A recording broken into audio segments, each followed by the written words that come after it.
and we're going to tell you some players we're avoiding and, of course, who to target instead. So tell me who you're avoiding. Looking at the show sheet, I might have some questions for you after this one, my friend. Yeah, this is not a popular take, but this comes down to the value, the expectations we have for a player that is Tank Dell, and the valuations, like I said, wide receiver 20 on keep trade cut, despite having Nico Collins, despite having Stephon Diggs added to his team in this receiver room. There's also Dalton Schultz there, who's going to take some targets, and Joe Mixon, who's been added to that offense as well, who can demand a receiving target share out of the backfield. I'm not here to discredit anything that Tank Dell did last year. Incredible things, incredible rookie year. I like Tank Dell as a prospect, but blew anyone's expectations away for what he did last year. The thing is, at the end of the day, he's come back from a broken leg. We've seen that take time to fully bounce back from. Most importantly, my biggest question mark that yields for me for Tank Dell is Stephon Diggs being added. He's been an alpha target throughout his entire career, and that's not just going to go away. As much as dynasty players, we love to tout the younger player, the guy that, we all banked on last year, or some of us banked on last year to break out in quite an interesting way. That's not going to go away just because what Stephon Diggs isn't going to go away just because we wish it to. Nico just got paid as well, so his targets are secure. Can they throw a ton more to make up for the target share loss? Absolutely. I'm not going to count on that.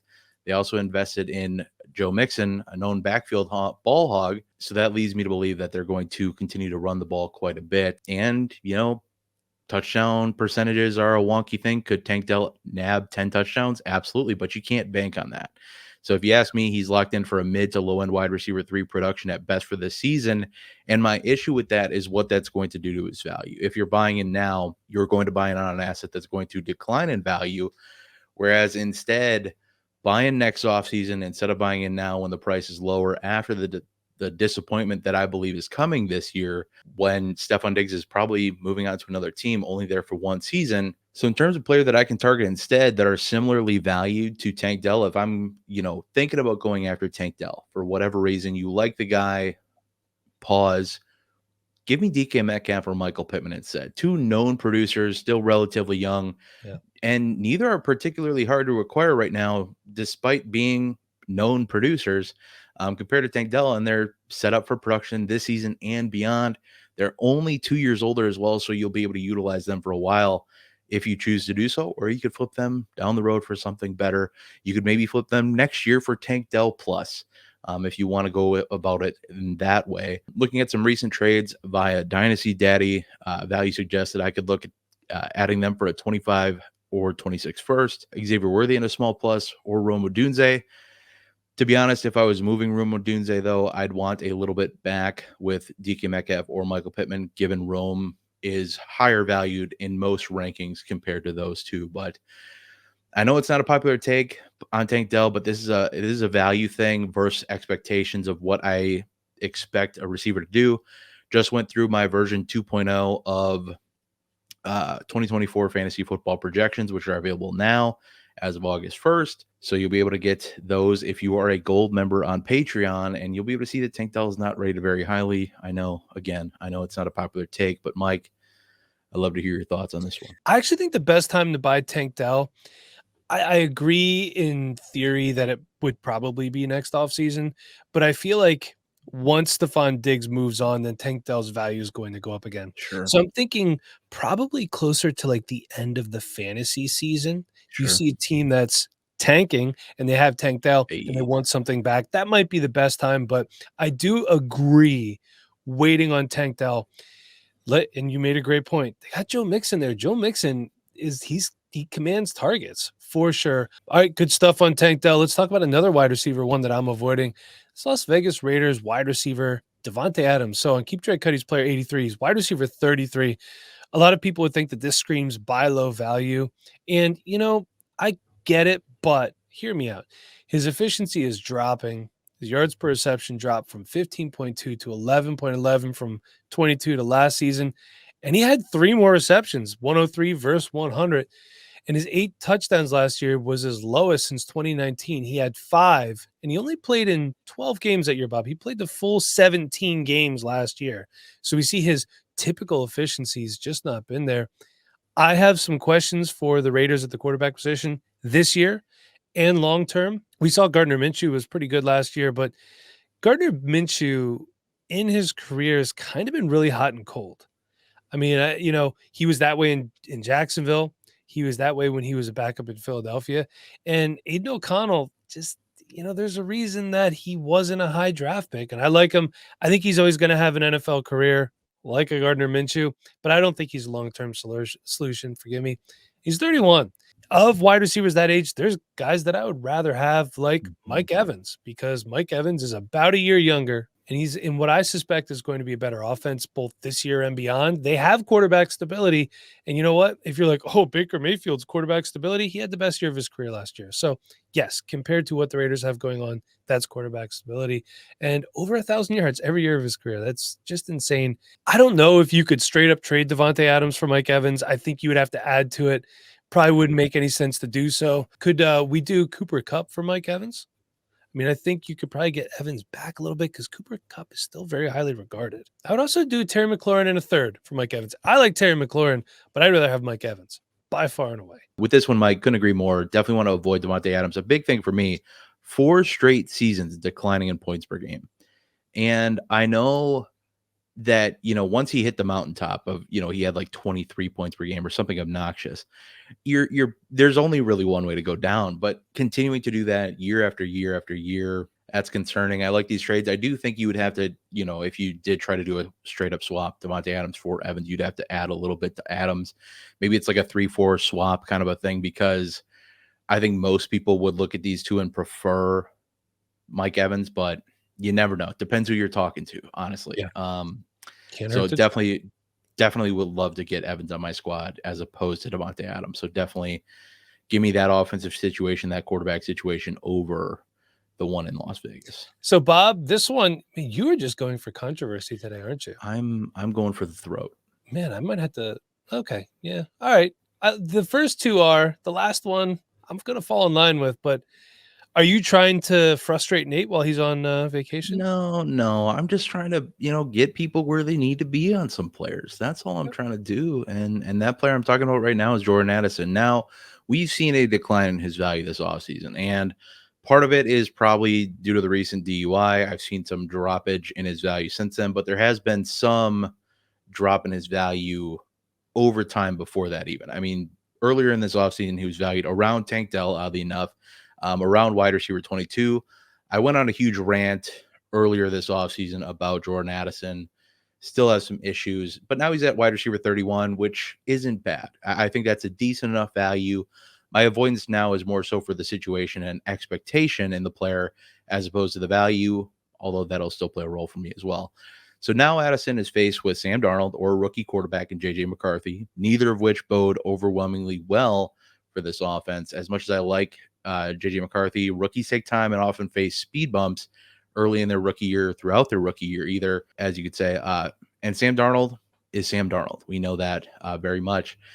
Before his value dropped, my chief concern was him being the third receiving target in this offense when TJ Hawkinson is healthy. And now Addison had a great rookie season, and everyone falls back on that because he had a great rookie season. He's bound to have an even better one, but it's easy to acknowledge that a lot of his fantasy production was buoyed by an obnoxiously high touchdown rate, which was close to 10%, while the NFL average for good wide receivers is closer to 5%. So he's almost catching balls or touchdowns at double the clip of most very good NFL wide receivers. So if I'm looking to target a different player, which I definitely am, let me target a player in an offense without the question marks at quarterback, with the target share and the all important question of, is this offense even going to be any good? That player being Zay Flowers. All about going to get myself some Zay Flowers, one of my favorite breakout candidates for this season. So there's been little additions to this wide receiver room this offseason. Zay Flowers remains the unquestioned wide receiver one, and in my opinion, receiver 1A, 1B with Mark Andrews going forward. And after joining elite company with 24% or higher target share rate in his rookie season, it's only fair to project that Flowers improve and even be more highlighted in this offense. But despite all of that being in elite company in that target share, he's still valued as a low-end wide receiver 24 on Keep Trade Cut. So he's at the bottom of the barrel for wide receiver 2 values. Recent Dynasty Daddy completed trade suggests I can go get myself some Zay Flowers for Adonai Mitchell and a second-round pick. Yes, please. A 25 first and third. I'm about it. Dave Montgomery, or straight up Jordan Addison, oddly enough. So I would love to go get myself some Zay Flowers instead of going after Jordan Addison. And, you want to compare the target shares from last year. And I know Jordan Addison, and part of the issue is he's the third receiving option in the offense. So he can't have such a high target rate. Yeah. Jordan Addison was around 17% last year, which is actually below the average for a rookie first round wide receiver really? Target rate. So since 2014, it's below the average mark. So that's all of the reasons, some of the reasons at least, why I'm avoiding Jordan Addison. And I hope you all do too. Mike, I know I'm ruffling some feathers here, but what are your thoughts on this one? First of all, if you could get Zay Flowers for Jordan Addison straight up, you got to do it. Right. You got to. I mean, if someone's willing to take that deal, go ahead, offer that deal to Nate. He'll take Zay Flowers. Also, just from 6 days ago, according to USA Today, TJ Hawkinson at least a month into the season. I love this. I love moving AD Mitchell. Yeah, David Montgomery, who I like, but I really think Jahmyr Gibbs is going to explode this year. And a 25 first and third, yeah. All those trades make sense for Zay Flowers. Yeah, you might need to add a smidge, but I think for the most part, those are pretty darn close to what you'd have to pay to get Zay Flowers. Let's not forget, too, on this podcast, when we're formulating trades, we're not sitting here and tell you this is exactly what's going to get this trade done. This is a really good starting point. We don't have both rosters in front of us between the two parties making the trade, but these are just what we feel is a very, very good starting offer. And, there's a trade advice channel in our Patreon too. So we always have people in there ready to help you out. That's what we're there for. But we just want to give you guys some really good starting points on the podcast. And now I am going to try to get my mouse to work. And then I'm going to talk about San Francisco 49ers wide receiver Ricky Pearsall. So, Bob, I don't think I've been super secretive in the offseason and talking about how I'm not the biggest fan. I think he was overdrafted. And I think we watched the draft together. Were we all in agreement with that one? We were a little shocked there. That was a rough pick. I think that a lot of us were fine with day 2 draft capital, even second round. I think most of us were fine, but seeing the day 1 draft cap on Ricky Pearsall was surely interesting. And, the thing about that is not only does that, it kind of is a double-edged sword because it puts receivers into a higher percentile bucket to perform.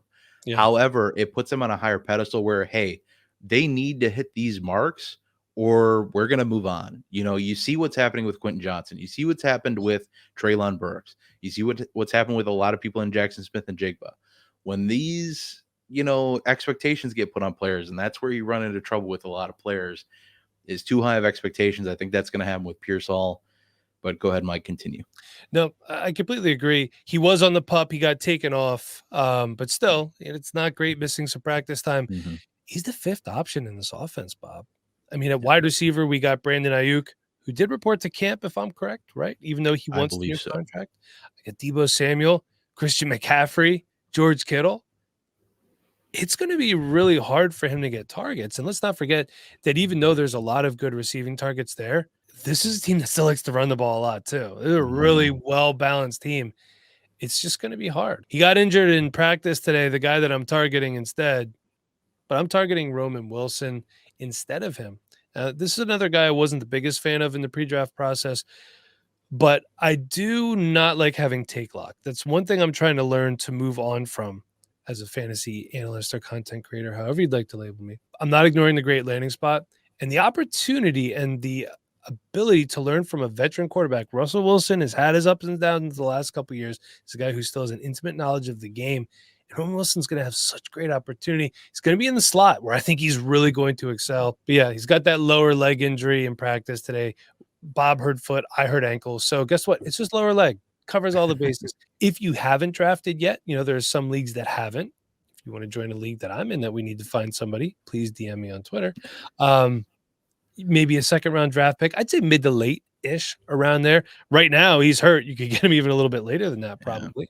Yeah. Try a future second if you just want to go with draft picks here. And tell me what you think about this one. Romeo Doubs for Roman Wilson in a third. Get a little bit back on him. I think Roman Wilson's going to have more target opportunity than Romeo Doubs will in the Packers offense. That's another loaded offense, man. Dontavian Wicks coming on strong. Yeah. If I told you that Romeo Doubs is actually the highest targeted Packer by percentage over the last 2 years, would you believe me? Since you're a Packers fan, yes, I would. And yeah, and boiled into my projections as well, that came up. So, I mean, I have a tough time, kind of rooting or ruling Dubs out of getting the top role in that offense, or at least a significant one. But that's probably my favorite trade. Honestly, I think a second is almost too much for Wilson. I don't think he's going that high in drafts where you'd have to pay a second. So I like the Dobbs and for Wilson and a third. I like that. Okay. You get that little bit on top. It's kind of at more of a that value land you're trying to get into, that mid-tier value land. But yeah, and I just want to clarify because you mentioned a great landing spot in Pittsburgh. I assume that's mostly due to the opportunity he has. Opportunity. The Steelers have also had pretty good success drafting wide receivers, short of James Washington. Didn't really pan out. I mean, have they though? I mean, Deontay Johnson, George Pickens, Juju Smith-Schuster was a flash in the pan. Yeah. Other than that, though, I I mean, Antonio Brown in the 6th round, that was a pretty good draft. I mean, okay, so 3 players who have amounted to something, but I do agree on the aspect of it being opportunity based right off the rip. I mean, he's going to get a good amount of work if he can be healthy. Obviously, that kind of hinges on this whole conversation, kind of hinges on that a little bit. So, don't hate the pivot. I am also not huge on Ricky Pearsall just because I think with the first round draft capital, he's automatically going to be drafted higher than he should in rookie drafts. Probably was drafted too high in your rookie draft For sure. Compared to the prospect that he was. And that's, one thing that, I think we hammer home during the draft season and the rookie research season and all that before the NFL draft is, yes, be willing to pivot off of your first ideations depending on where draft capital ends up. But I don't know if I'm willing to say, wow, I had question marks with this guy before the draft, but he got first round draft capital, so I'm going to move him way up the board. That's not something I'm super comfortable with. So I'm also in the camp of avoiding Ricky Pearsall, especially until this situation with Brandon Ayuk gets possibly traded. Maybe then we have a discussion. Deebo Samuel's been rumored to be traded. Both of them have been on the block, rumors at least. So if one of them gets moved, that opens up some possibilities. But I mean, even Jawan Jennings is going to get run in this offense. That's a guy that will not go away. They just paid him, so he also cannot go away. But I'm not saying he's going to get more reps than Pearsall, but he's going to get work too. And there's only so much ball to go around. And that's one thing in a crowded offense like this, even Ayuk and Deebo are going to be working off efficiency. Over the whole season last year, they just had over 100 targets each. And that's not numbers you typically see from top 20 wide receivers or top 15, top 12 wide receivers. Those are guys that, usually fall a little shorter than that. So it's just tough to see him getting a lot of run in this offense. I think if you really want Ricky Pearsall, you could probably get him like Tank Dell later in the season or early off season before, one of these guys potentially gets moved next year. I don't think it's going to happen this year. This team that has Super Bowl aspirations probably do better off keeping Deebo Samuel and Brandon Ayuk. But Bob, let's talk about your last player that you're avoiding and who you are trying to get instead. Yeah, Tyjae Spears, another guy who I don't get it, Mike. I don't know what the deal is, why we're putting him on this pedestal, sitting at running back 19 on Keep Trade Cut, well ahead of his backfield counterpart in Tony Pollard. I get Tony Pollard didn't have the flashiest season last year, coming off of a broken leg himself, by the way. But I don't see a world where he makes good on this valuation this season. No. In the future, maybe, but right now, I expect Tony Pollard to lead this backfield in total touches as the primary runner and have a pretty even split in the receiving work. I think maybe Spears might take a little bit more just to keep Pollard fresh, but I think it's going to be mostly Pollard coming out of this backfield. And I don't know if people are expecting the inverse. I don't know if people are expecting Tyjae Spears to leapfrog Tony Pollard, who just got paid $24 million or some number like that. But I'd expect the production you get out of Tyjae Spears this year to be closer to what Jaylen Warren was last year, as opposed to somebody like James Cook, which I think is, not necessarily exactly where people are putting it, but I think on the spectrum of things, you have James Cook, you have Jaylen Warren. I think it's more Jaylen Warren than it is James Cook. Jaylen Warren was running back 33 last year, 2.5 point PPR points per game, who's also currently valued probably 2 ahead of where he should be, in my opinion, at running back 23, another honorable mentioned. So is Trey Benson, running back 15 right now. I had a slew of running backs that could have tackled for this one, but the valuation or the expectation wouldn't be so bad, but where he's being valued, I think you're setting yourself up for a disappointing season on that valuation. So as for who I'm targeting instead, I mean, this is an easy one, right? If I'm looking for the primary points out of this backfield, I'm just going to go target Tony Pollard, who's allegedly cheaper, valued at running back 32 on Keep Trade Cut, and should be cheaper to acquire, like I mentioned. And most importantly, if you're a competitive roster, net you more points. And, I've kind of touched on this already today, but we got to stop doing this thing in Dynasty where we only picture the long term and try to insert these younger running backs or younger any position, insert position A here into larger workloads than what's really realistic. And as for how I'm looking to acquire, recent Dynasty Daddy trade suggests a second-round pick, Jamison Williams, see you later, get the heck off my roster, or a 25-second and 26th third. That one's probably the most I'd go to for just paying straight-up picks for Tony Pollard, a second and a third. As much as I like Pollard this year and I've become the Pollard guy, it's my cross to bear this offseason. I don't know who did it, but here I am touting Tony Pollard. Mike, I'd love to hear your thoughts. I don't hate this at all. And for all we know, this backfield could be a backfield that's just a really good NFL backfield. The coaching staff rides the hot hand to do what they need to do to win the game. I mean, I like Tony Pollard being there and helping along a young quarterback like Will Levis, a veteran presence there. I agree with what you said. I don't see Tyjae Spears being the running back 19. Is it possible? Yeah, it seems unlikely. Tony Pollard was really inefficient last year, but Tony Pollard's played some good ball. If he gets like a 60 to 70% workload, I think he's going to be pretty good. You know what? Running back's hard to find, honestly. Last one for you guys today. I'm avoiding a quarterback. I'm avoiding Deshaun Watson. Hear me out. Last full season was in 2020. Okay. He held out, suspension, and then multiple shoulder issues last year, 2023. I also, if you look at his stats, he was not that accurate when he was on the field last year. No, he's been bad. Yeah, end zone accuracy was 6.2, which was 27th in the NFL. Deep ball accuracy, 4.7, 35th in the NFL. Keep in mind, there's only 32 starting quarterbacks on a weekly basis.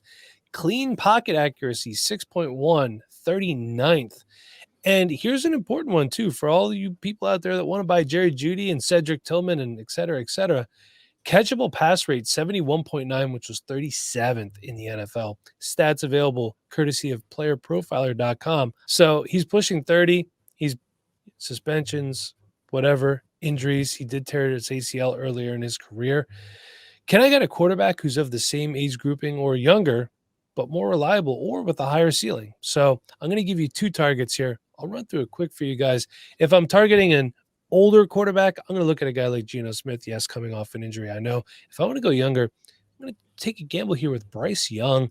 For Geno, I think he's going to have another bounce back year. He was banged up last year, but he's surrounded by talented wide receivers and some good pass catching backs. And Bryce Young, he's been surrounded with a new upgraded wide receiving core.